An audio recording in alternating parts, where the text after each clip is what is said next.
Mungkin satu dunia juga udah tahu rumus Ohm itu V sama dengan I dikali R ya kan. V itu tegangan atau voltage, R itu resistansi, tapi kenapa arus listrik yang bahasa Inggrisnya current dan satuannya ampere jadi I? Aneh cuy. Ya sebenarnya suka-suka yang bikin sih, gak bisa ngatur juga ya kan. Tapi nanti bakalan gue jelasin.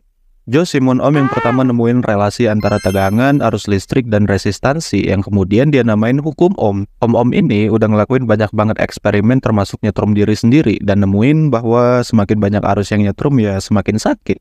Jadi karena udah diwakilin, kalian nggak perlu nyakitin diri sendiri buat tahu mau berapapun tegangan listriknya, yang bikin sakit itu arus listrik cuy. Definisi wakil yang sebenarnya ya kan. Tegangan itu simbolnya V, diambil dari huruf depan voltage, tapi kadang kalian bakal nemuin tegangan itu ditulis pakai huruf E, yang diambil dari huruf depan elektromotif. Rumus tegangan sama dengan I dikali R, tapi kalau buat nyari R, gimana ya kan? Buat kalian yang sama-sama bolot matematika kayak gua biasanya nginget segitiga Ohm, bentuknya gini. Ingetin aja, V itu ada di atas, sedangkan I sama R ada di bawah. Kalau mau nyari R, tinggal tutup R-nya, dan rumusnya V dibagi I. Kalau mau nyari I, tinggal tutup I-nya, dan rumusnya V dibagi R ya kan. Simple cuy, tapi ini rumus dasar orang elektro, dan pasti kepake bahkan sampai kerja sekalipun. Listrik itu elektron yang gerak, hampir sama kayak air yang gerak ngalir. Untuk bisa bikin air ngalir, ada banyak cara ya kan. Kita bisa pakai pompa untuk gerakin air. Semakin gede tenaga pompanya, semakin gede juga tegangannya. Gue yakin arus yang ngalir juga semakin kenceng. Yang lain kita bisa pakai beda potensial. Semakin tinggi permukaan air, semakin tinggi juga potensialnya. Tegangannya juga semakin gede. Semakin deras juga arus airnya ngalir ya kan. Tapi kalau lama-kelamaan arus airnya bakalan makin kecil. Itu karena tinggi permukaan airnya semakin surut.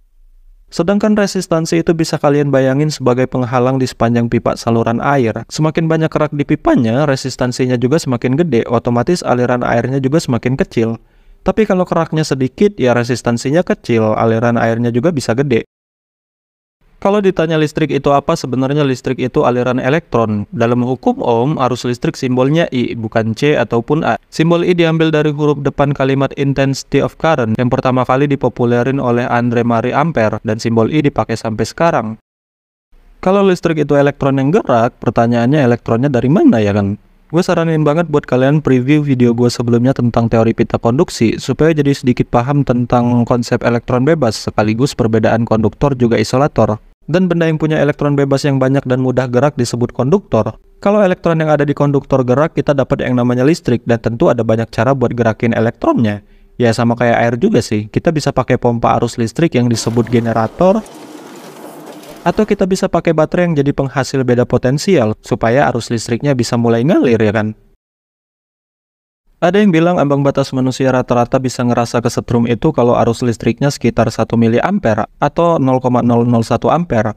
Dan badan manusia juga punya yang namanya resistansi. Tentu beda-beda sesuai kondisi badan kita ya kan. Tapi gue selalu nganggap rata-rata resistansi badan manusia itu dari ujung kaki sampai kepala sekitar 10.000 ohm. Itu nggak pakai sendal jepit ya. Dan kalau kena setrum listrik rumah 220 volt, arus yang ngalir bakalan sekitar 22 mA. Ya mungkin sekarang kalian tahu lah ya kenapa listrik rumah itu bisa ngilangin encok cuy. Ya karena 22 kali lipat dari ambang batas. Tapi ngitungnya gimana ya kan? Gua nggak hafal rumus arus listrik cuy, tapi gue inget segitiga hukum Ohm. Gue bayangin huruf I-nya ditutup, berarti sisa V sama R. V di atas, R di bawah. Berarti tegangan 220 volt dibagi resistansi 10.000 ohm. Tinggal pakai kalkulator, dapatlah arusnya sekitar 0,022 ampere. Simple ya kan?